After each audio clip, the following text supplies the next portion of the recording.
विश्व के सभी मेरे साथियों को राजरत्न अम्बेडकर की ओर से जय भीम, नमो बुद्धाय। द बुद्धनेस धम्मा के 11वें भाग में आप सभी लोगों का स्वागत है। कल के भाग में हम लोगों ने देखा कि 4 हफ्तों की कड़ी मेडिटेशन करने के बाद सिद्धार्थ गौतम को वो मार्ग दिखाई दिया और सिद्धार्थ गौतम बोधिसत्व से बुद्ध बने। सिद्धार्थ गौतम ने यानी अभी सिद्धार्थ गौतम नहीं रहे, वो बुद्ध हो गए। बुद्ध ने वो कौन सा नया धम्म है जिसका आविष्कार बुद्ध ने किया, इसको जानने से पहले बुद्ध के पहले से ही किस तरह की फिलॉसफीज और तत्व ज्ञान इस भारत में रहा करता था, उसके ऊपर थोड़ी सी चर्चा करते हैं। बुद्ध से पहले भारत में हम क्रम से जाएंगे कि किस तरह से अलग अलग व्यवस्था आई थी। पहली व्यवस्था थी वैदिक ऋषियों की। वैदिक ऋषियों की व्यवस्था भारत में हुआ करती थी। वेद का दूसरा नाम या मतलब है मंत्र, स्तोत्र और ऋचा। इन सभी लोगों को इकट्ठा करके ये वेद इनका नाम दिया गया है। जो भी व्यक्ति लोग इन वेदों का उच्चार किया करते थे, जो इन मंत्रों का उच्चार किया करते थे, उनको ऋषि कहा जाता था। और ये ऋषि वेदों का मंत्रों का उच्चार इंद्र, वरुण, ब्रह्मा, अलग अलग देवी देवताओं को ये खुश करने के लिए ये मंत्रों का उच्चार किया करते थे। ये सारे मंत्रों का उच्चार इसलिए किया करते थे ताकि शत्रु से सहायता प्राप्त कर सके, भक्तों से शराब पा सके, मांस, मच्छी, मटन पा सके, दौलत पा सके, पैसे पा सके। इसलिए ये ऋषि इन वेदों का उच्चार किया करते थे। कुछ वैदिक ऋषियों का मानना था कि वो अपने आप में तत्वज्ञानी है, वो उनके पास कोई फिलॉसफी है और वो बहुत बड़े तत्वज्ञानी है। ऐसे कुछ नाम मैं पढ़कर सुनाना चाहूंगा कि ऐसे कुछ ऋषि थे जो अपने आप को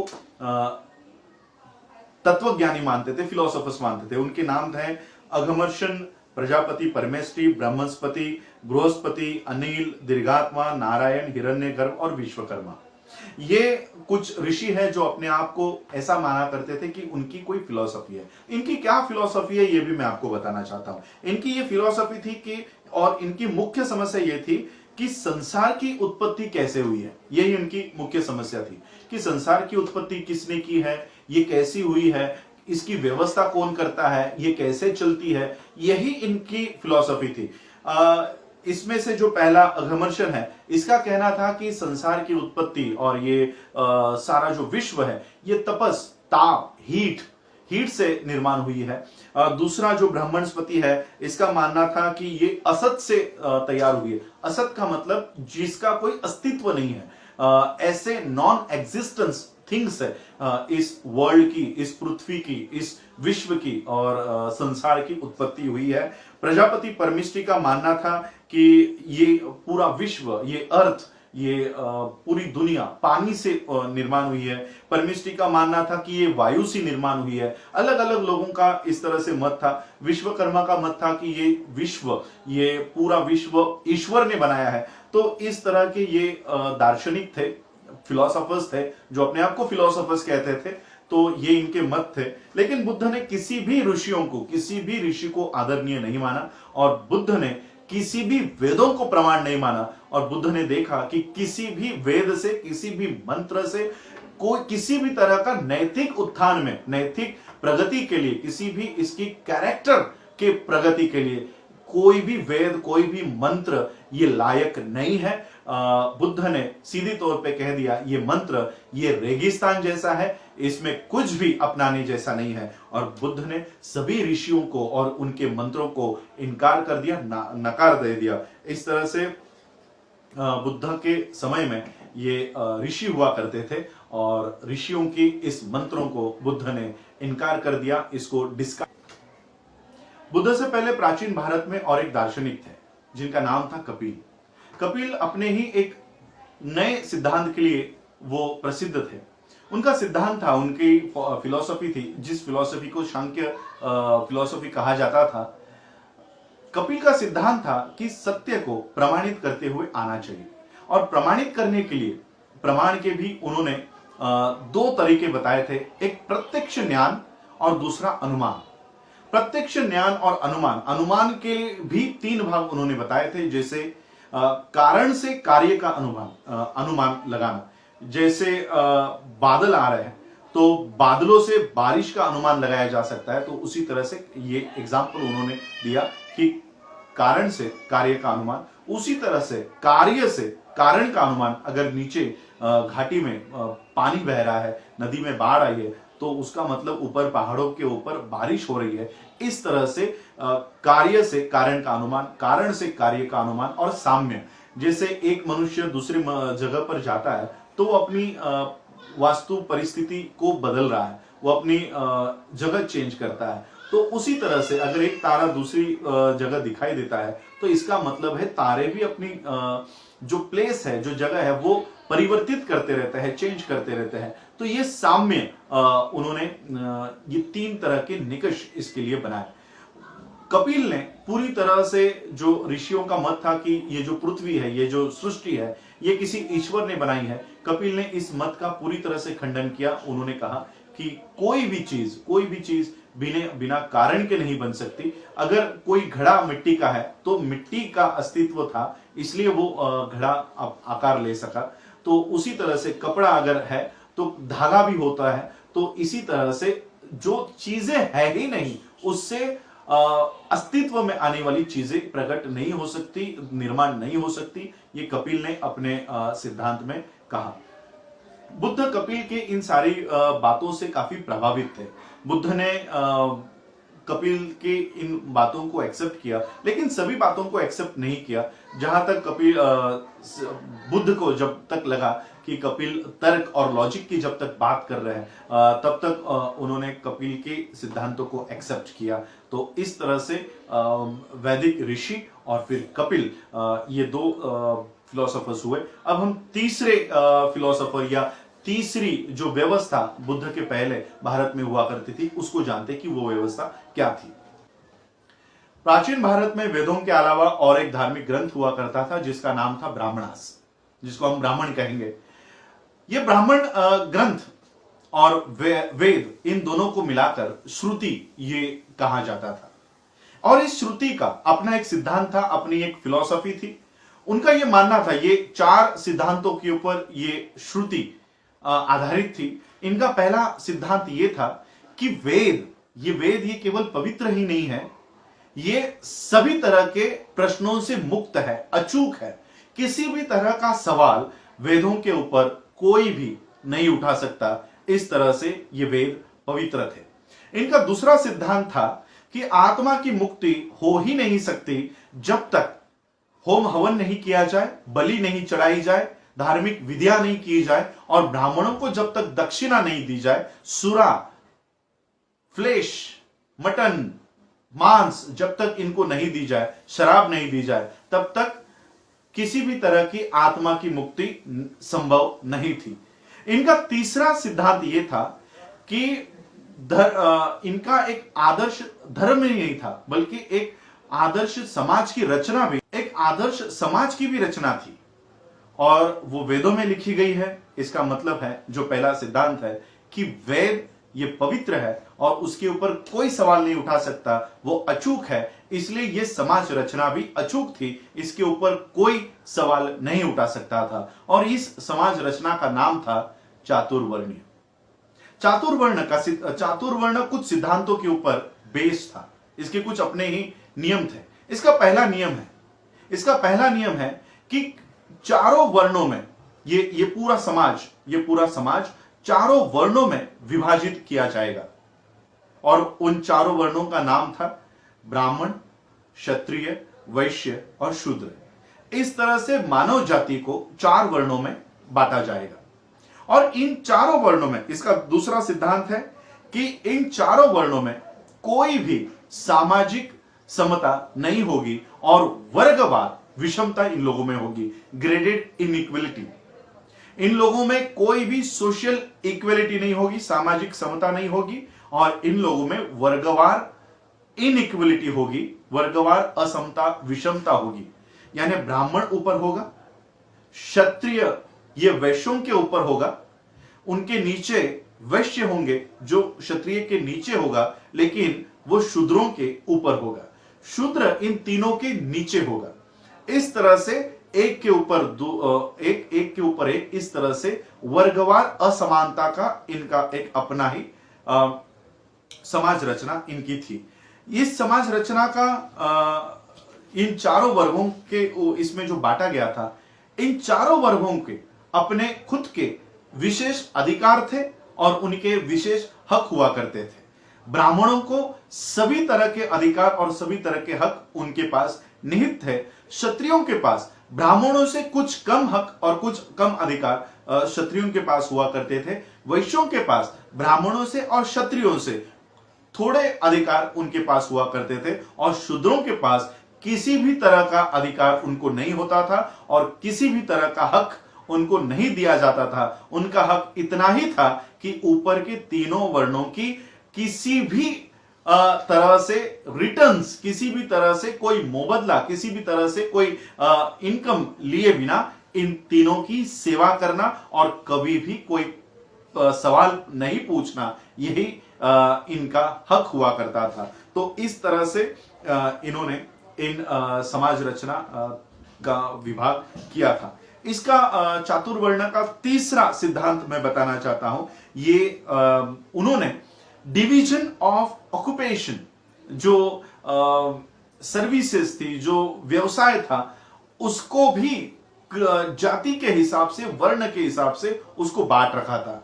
ब्राह्मणों का व्यवसाय सिर्फ इतना ही था कि वो अध्ययन करे, अध्यापन करे और पढ़ाई लिखाई करे और होम हवन करे, बस इतना ही ब्राह्मणों का व्यवसाय हुआ करता था।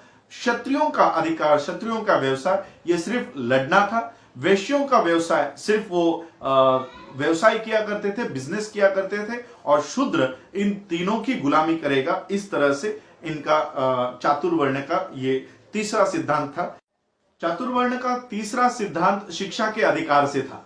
शिक्षा का अधिकार ये केवल ब्राह्मणों को होगा, क्षत्रियों को होगा और वैश्यों को होगा। शूद्रों को किसी भी तरह का शिक्षा का अधिकार नहीं होगा और महिलाओं को भी किसी भी तरह का शिक्षा का अधिकार नहीं होगा। चाहे वो स्त्री ब्राह्मणों की हो, चाहे वो स्त्री क्षत्रियों की हो, चाहे वो स्त्री वैश्यों की हो, किसी भी वर्ण की स्त्री को भारत में किसी भी तरह का शिक्षा का अधिकार ये चातुर्वर्ण के तीसरे सिद्धांत के चौथे सिद्धांत के अनुसार किसी भी तरह का एजुकेशन ये स्त्रियों को नहीं होगा। इस तरह का चातुर्वर्ण का पांचवा सिद्धांत था कि इंसान का जो जीवन है ये चार भागों में उसको बांटा गया था। पहला भाग, पहला स्टेज ब्रह्मचर्य उसको कहा जाता था। दूसरा स्टेज ये गृहस्थ आश्रम कहा जाता था। तीसरा स्टेज ये वनप्रस्थ आश्रम कहा जाता था और चौथा स्टेज यानी सन्यास कहा जाता था। पहली जो स्टेज थी ब्रह्मचर्य की स्टेज सिर्फ ब्राह्मण, क्षत्रिय और वैश्य इनके लिए खुली थी। शूद्र और महिला ये पहले स्टेज का पालन नहीं कर सकते थे। ब्रह्मचर्य का मतलब था कि एजुकेशन उस फेज में, उस स्टेज में एजुकेशन, शिक्षा का प्राप्त करना ये उस स्टेज में कहा जाता था। गृहस्थ आश्रम में एक घरेलू जिंदगी वो जिया करते थे।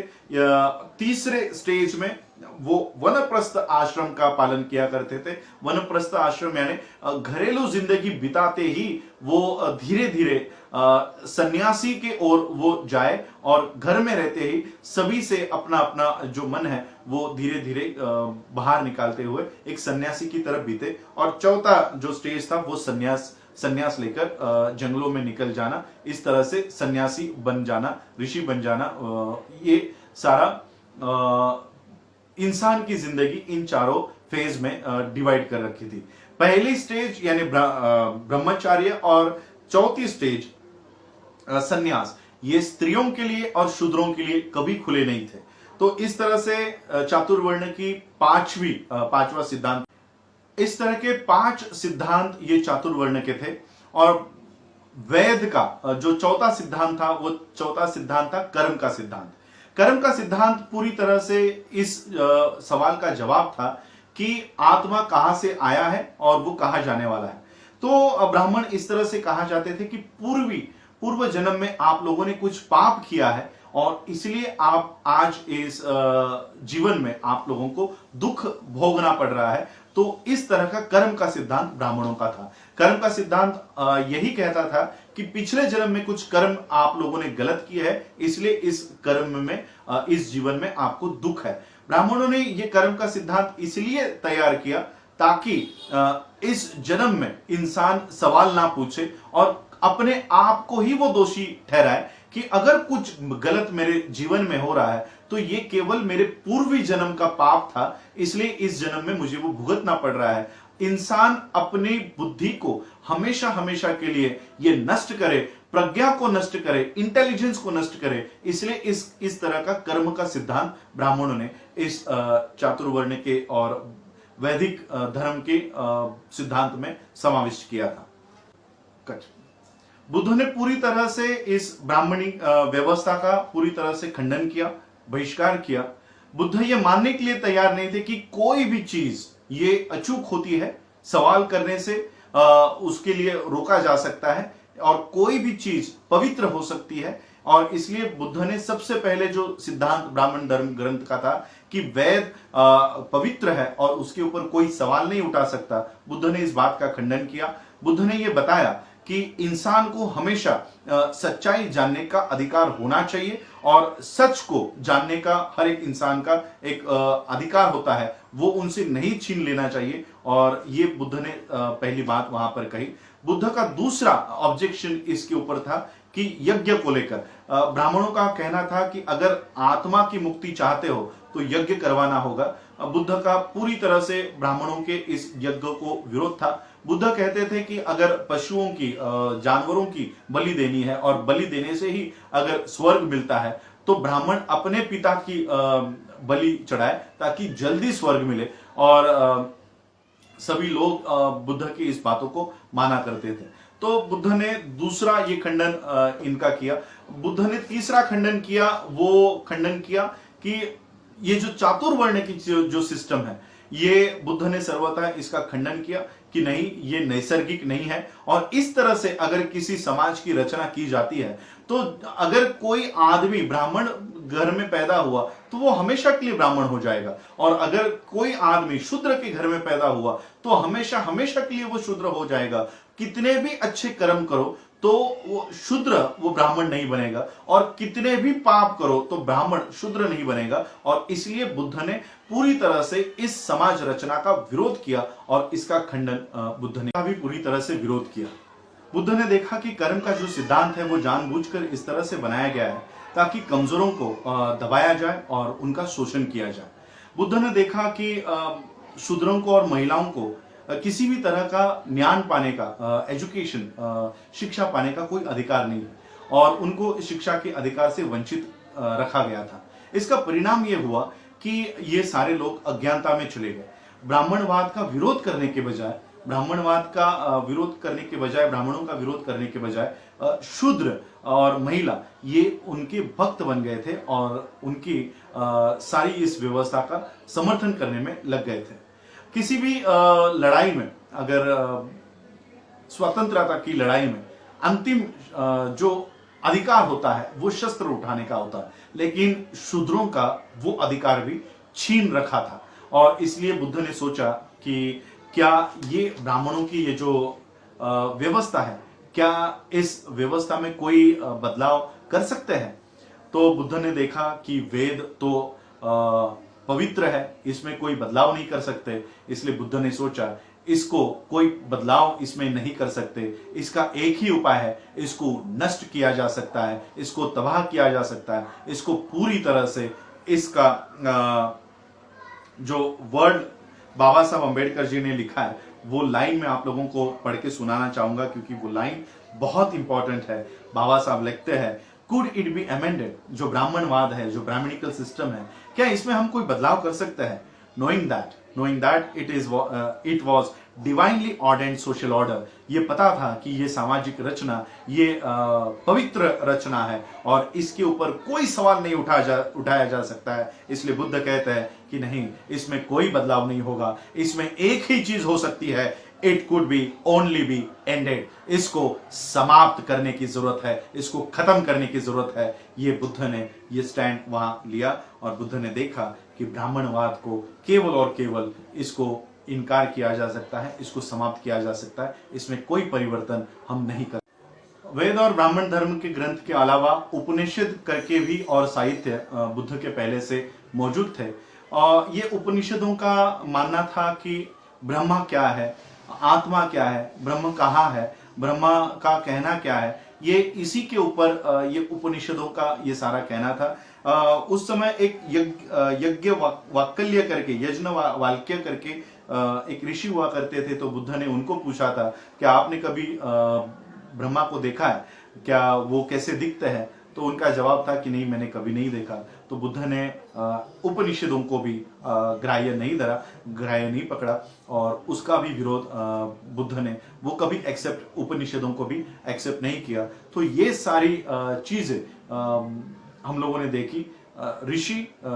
वैदिक ऋषि के बाद वेदों के बाद ब्राह्मण धर्म ग्रंथों का कहना था कि वेद ये अपौरुषीय है, पवित्र है, इसके ऊपर कोई सवाल नहीं उठाया जा सकता। इसमें एक आदर्श समाज रचना उन्होंने की थी, जिसको चातुर्वर्ण की रचना बताई थी। चातुर्वर्ण में 5 सिद्धांत बताए गए थे, वो 5 सिद्धांत हमने देखे और कर्म का सिद्धांत हम लोगों ने देखा। तो इस तरह का ब्राह्मणी धर्म बुद्ध के पहले से ही भारत में अस्तित्व में था और उसके बाद उपनिषद। तो ये सारे बुद्ध के पहले की व्यवस्था भारत में थी। कल हम देखेंगे कि बुद्ध के कंटेम्पररीज, उनके साथ जो चल रहे थे, उनकी मत क्या थे और बुद्ध के पहले के दार्शनिक और बुद्ध के साथ के दार्शनिक, इन लोगों में से, इन दार्शनिकों में से, इन फिलोसोफर्स से, इन तत्वज्ञानियों से बुद्ध ने क्या क्या उनसे एक्सेप्ट किया, क्या क्या उनका स्वीकारा, क्या क्या रिजेक्ट किया और बुद्ध ने कौन सा नया मार्ग दिया, ये हम कल और आने वाले एपिसोड्स में देखेंगे। आप लोगों ने मुझे सुना, उसके लिए आभार, धन्यवाद। जय भीम, जय भारत, जय बुद्ध।